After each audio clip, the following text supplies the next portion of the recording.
जय महाराष्ट्र.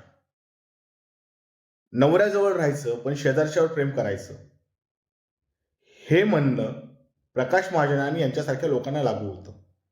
म्हणजे काय, की मनसेमध्ये राहतात, शिवसेनेमध्ये राहतात, पदं घेतात, मोठी होतात आणि कुठं ना कुठं म्हणत फिरतात, की आम्ही संघाचे लोक, आम्ही संघाचे लोक. अरे, संघाचे लोक?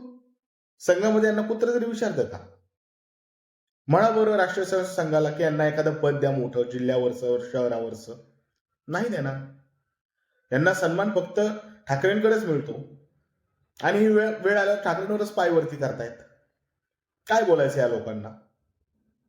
ही संख्या मनसेमध्येही खूप होती, जी आता कमी होते, आणि उद्धव साहेबांकडे खूप होती. बरं, ह्यांचं काय, की म्हणे राज साहेबांनी आणि उद्धव साहेबांनी हिंदुत्व सोडलं. तुम्ही कोण आम्हाला सांगणार? यांना अधिकार कोणी दिला?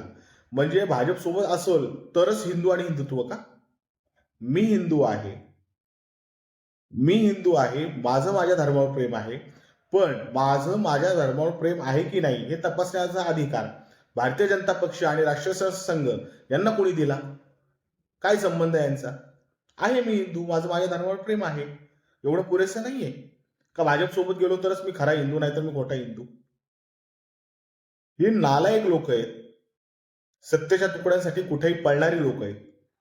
चांगली गोष्ट ही असली घाण आता मनसेमधून आणि शिवसेनेमधून बाहेर पडतीये. फक्त मनसे आणि शिवसेने म्हणजे राजसाहेबांनी आणि उद्धव साहेबांनी आता एकच करावं, संघाशी निगडीत कुठल्याही व्यक्तीला आहे ना, जवळ सुद्धा उभं करू नका. जवळ सुद्धा उभं करू नका. नालायक जमात आहे ही. जय महाराष्ट्र.